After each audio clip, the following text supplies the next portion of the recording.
सिबिनां रायजो राजाफोर आं दिनै दंफैयो दिर बिलोआव एसे लावखार ओंखाम जानो फैदों आङो बेनिफ्राय गोबांथार मानसियानो बाहाय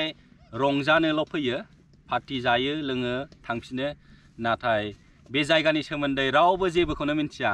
दा दिनै बे जायगानि सोमोन्दै एसे मिन्थिनो थाखाय आं आदैखौ लेंहरनाय जादों आदैया चक्रशिला गामिनि आं चक्रशिला गामिनि ओमफ्राय आदैनि मुङा मामोन आंनि मुङा कातिराम बसुमतारी कातिराम बसुमतारी आदैनिफ्राय जों दिनै माखासे मिन्थिनो गोनां बाथ्राफोरखौ मिन्थिनानै लानोसै बे दिर बिलोनि सोमोन्दै मारै मारै बियो दिर बिलो नाम जाया खोनासं जे सासेबाबो रायजो सानैबाबो रायजो औ गमामायैनो जुदि सोंथारबायब्ला औ खिन्थाना लांसै आङो औ आदसा बै सापर मुगाथारियाव जालुवा सासे दं जालुवा दंमोन जालुवा मानि ना सारग्रा जालुवा जाति ना सारग्रा जाति औ दा गोदोनि दिनाव मुस्लिम गैयामोन औ दा गोदोनिफ्रायनो दासिमबो जालुवा जातिफोरा नाखौ हमनानै जाग्रा माखौनो ना सारबाय ना फानबाय बेजोंनो जिउ खालाङो औ बिसिना हाल खेथियानो बेनो औ आबादथ' मावनो रोंला जाहैबाय ना सारनायजोंनो जिउ खांलाङो बिसोरो औ दा बेनिफ्राय बियो बे जोंनि दिर बिलोआव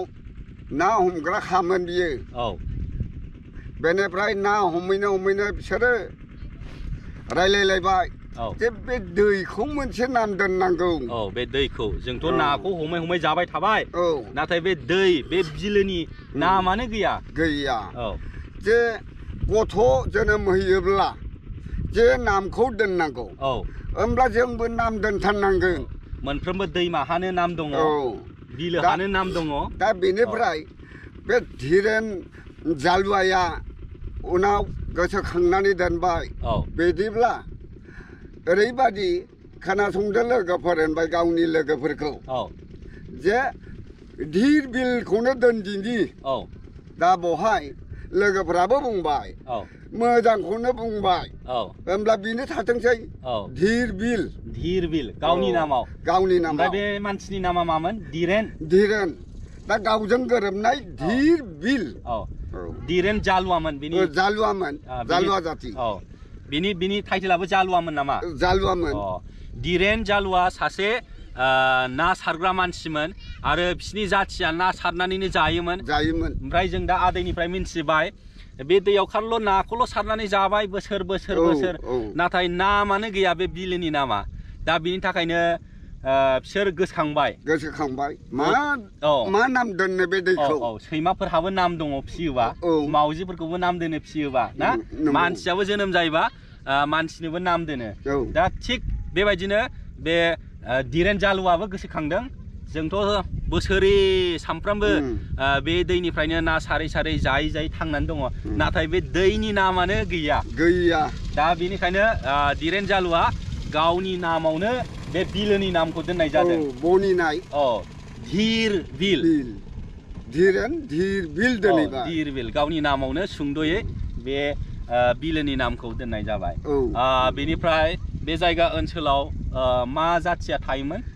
सिगाङावनो बे जालुवा जाथियानो थाखायोमोन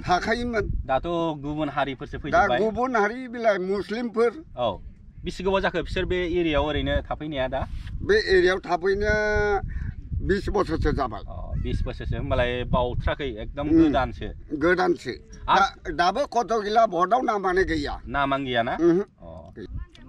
जों दा आदैनिफ्राय गोबांथार खोथा मिन्थिनो हाबाय बे धीर बिलोनि सोमोन्दै बेनिफ्राय बेयो पिकनिक स्पट जाबाय बोसोरब्रैल' जादों गोबांथार मानसिया फैनानै बाहाय पार्टी जाफैयो रंजाफैयो आं बेखौल' खावलायो जाय बिथांमोनहा बाहाय पार्टी जानो फैगोन बा रंजानो फैगोन नोंथांमोनहा जायगाखौ साब सिखोन दोननो नाजा जाहाथे जाखांनानै बे काप प्लेटफोरखौ माबाफोरखौ लेथ्राफोरखौ प्लास्टिकफोरखौ जानला मोनला गारलाबाया मोनसे जायगायाव जमा दोन बेनिफ्राय कमिटिया सानफ्रामबो फुङाव फोसाबखायो नंगौना आदै आरो बथलफोरखौबो बुख्रुबलाबायनानै नाङा जायगा दाबसेयाव दलरै गारलां बेनिफ्राय बे धीर बिल पिकनिक स्पट को ऑक्शनाव गेलेयोमोन सिगाङाव NGO-फ्रा लादोंमोन गुबुन NGO-आ देग्लाय बोसोराव सक्रासिला गामियानो लादों सक्रासिला गामियानो लादों आरो बेखौ सालायदों आरो मेनटेन खालामदों दा नोंथांमोनहा धिरबिलनि सोमोन्दै मिन्थिनो हाबाय आरो आदैखौबो आं हामबाय होबाय एसे फोरमायना होनो थाखाय दे खुलुमबाय आदै